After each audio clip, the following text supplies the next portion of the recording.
बात उस समय की है जब भगवान बुद्ध धरती पर अवतरित थे। एक आदमी था जिसके पास धन दौलत की कोई कमी नहीं थी। उसे जीवन बिताने के लिए एक चरित्रवान पत्नी और राम लक्ष्मण जैसे दो बच्चे थे।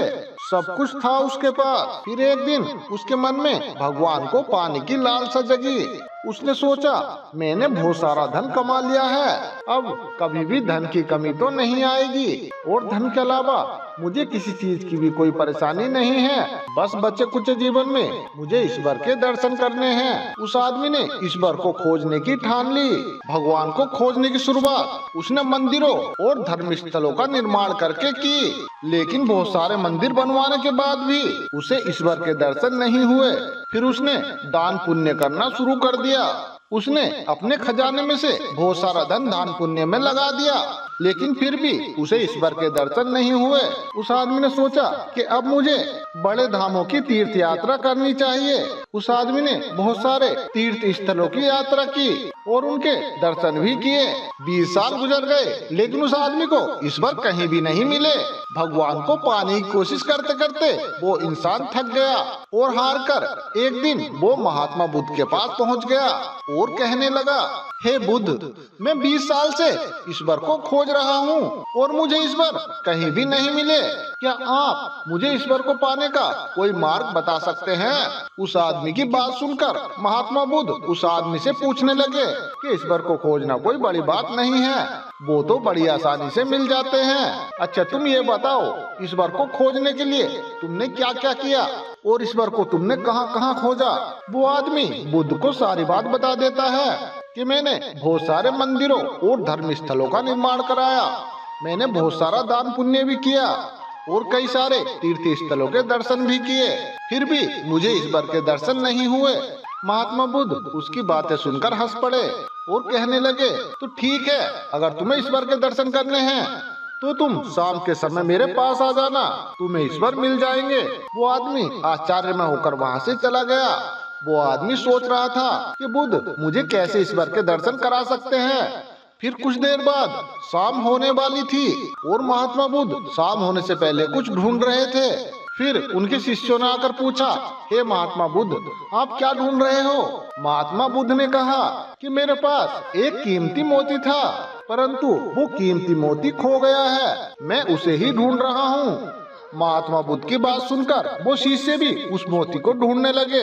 सभी मोती को ढूंढ ही रहे थे कि इतने में वो आदमी भी वहाँ पर आ गया।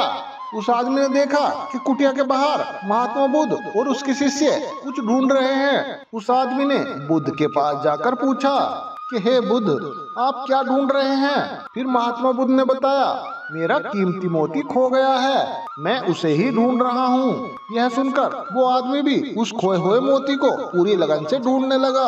उस मोती को ढूंढते ढूंढते रात होने लगी, लेकिन मोती नहीं मिला। वो आदमी परेशान हो गया और फिर उसने महात्मा बुद्ध से पूछा, हे गुरुवर, आपने उस मोती को आखिरी बार कहाँ देखा था? आप ठीक से याद कीजिए। फिर महात्मा बुद्ध सोचकर बताते हैं कि मैंने आखिरी बार वो मोती कुटिया के अंदर देखा था। यह सुनकर वो आदमी गुस्से में आ गया और गौतम बुद्ध से बोला, क्या आप में थोड़ी भी अकल नहीं है? अगर मोती आपकी कुटिया के अंदर गुम हुआ है तो कुटिया के अंदर ही मिलेगा ना, कुटिया के बाहर थोड़ी मिलेगा। आप सब बेकार में ही इधर उधर ढूंढ रहे हैं और मुझे भी अपने साथ ढूंढवा रहे हैं। आप अपना समय तो व्यर्थ कर ही रहे हैं, साथ में मेरे भी समय वेस्ट कर रहे हैं। और फिर गौतम बुद्ध उस आदमी की तरफ देखकर मुस्कुराने लगे। यह देखकर वो आदमी बोला कि हे बुद्ध, आप हंस क्यों रहे हैं? मुझे कुछ समझ नहीं आया। महात्मा बुद्ध बोले कि मैं तुम्हें यही तो समझाना चाहता था कि जिस ईश्वर को तुम बिना सोचे 20 साल से इधर उधर ढूंढ रहे हो, तुमने कभी उसे अपनी अंदर की कुटिया में खोजा ही नहीं। ईश्वर कभी खोजने से नहीं मिलते, उसके लिए तन और मन पवित्र होना चाहिए, तभी ईश्वर के दर्शन होते हैं। अगर तुम ईश्वर के सच्चे दर्शन करना चाहते हो तो तुम इधर उधर भटकना छोड़कर तुम अपनी अंतरात्मा में ध्यान लगाओ, ईश्वर तुम्हें वही मिलेंगे। अगर तुम अपने अंदर के ईश्वर को देख लोगे तो तुम्हें हर इंसान के अंदर हर जगह तुम्हें ईश्वर ही नजर आएंगे।